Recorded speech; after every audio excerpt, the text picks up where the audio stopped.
October 8th, 1956 was Game 5 of the World Series where the New York Yankees were taking on the Brooklyn Dodgers. And the series was tied 2-2 when Don Larsen took the mound and did something no one has ever done before or since when he pitched the only perfect game in a World Series, making him a legend in baseball forever. We're going to dive into this historical game that lasts for the ages on Daily Sports History.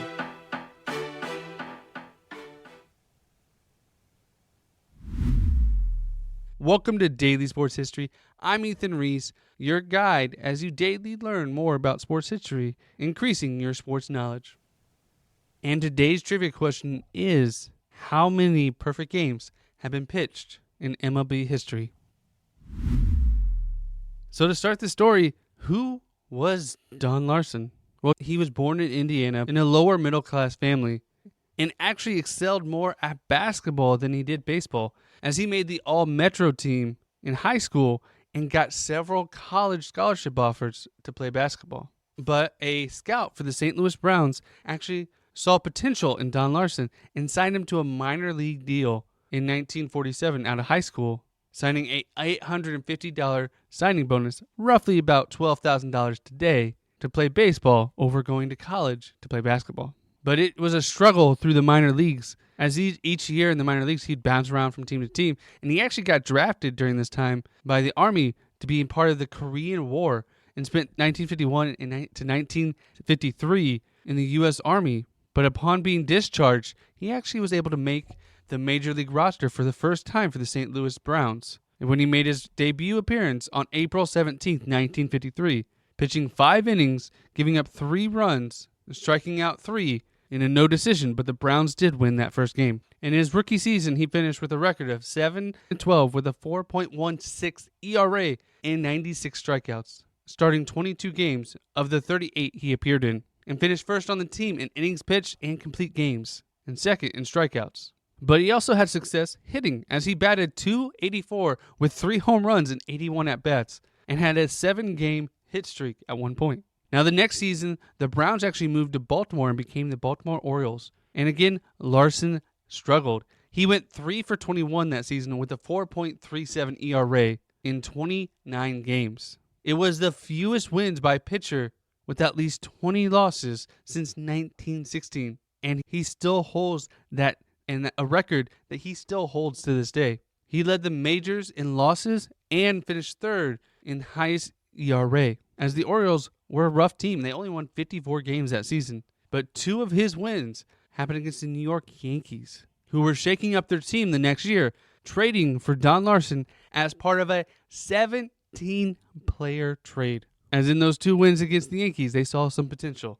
But Larsen quickly got some shoulder issues and had to be sent down to the minors, but would work his way back up to the team. And in the 1956 season, he would actually have a record of 11-5 with an ERA of 3.26, helping lead the Yankees to the World Series versus the Brooklyn Dodgers. In the first 2 games, the Dodgers won pretty handedly against the Yankees, but the Yankees came back in Game 3 and 4 at Yankee Stadium to tie the series, then headed into Game 5, where Larsen was given the chance to start again. Now, this wasn't his first time starting for the World Series, as in 1955, he had actually started Game 4 for the Yankees versus the Dodgers that year, pitching 4 innings in a losing effort, and the Dodgers would go on to win that series. And until that day, Don didn't actually know he was going to pitch. The way they would do it is their manager, Casey Stengel, would put a baseball in the cleats of whoever was going to pitch that day. And so he showed up and saw a baseball, and he knew, hey, I'm starting. Now, the game was close, as many World Series games are, and in the 4th, Mickey Mantle actually came up and gave the Yankees a lead, hitting a home run. And the Yankees would again score in the 6th inning, giving them a 2-0 lead. But in the 2nd inning, Jackie Robinson hit a line drive to third base, which he just missed out on getting on first by a step. In the 5th, Mickey Mantle had to make a spectacular play in center field, making a backhanded catch to continue the perfect game. And Larsen knew, as long as he was keeping in control, he had a team that was supporting him to make him to have the chance to do whatever he needed. And when the 9th inning came up, everyone knew the perfect game was happening, but no one said anything. The Dodgers' Carl Furlio flied out.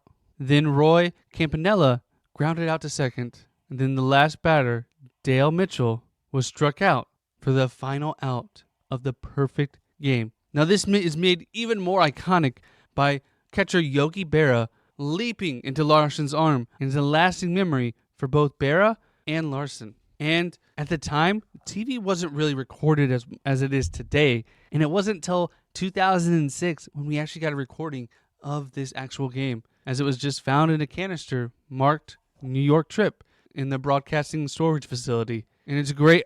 If you get a chance, you can actually go to YouTube and type in World Series Perfect Game, and you can watch the entire game if you would like. After this game, though, the Dodgers would come back and win Game 6, but the Yankees would win Game 7, winning the World Series and giving Larsen the Most Valuable Player award. And Larsen later told the media that he didn't even know that it was called a perfect game. He just thought it was called a really good no-hitter. Major League Baseball history, there have only been 24 perfect games, and the chances of pitching a perfect game is 0.01%.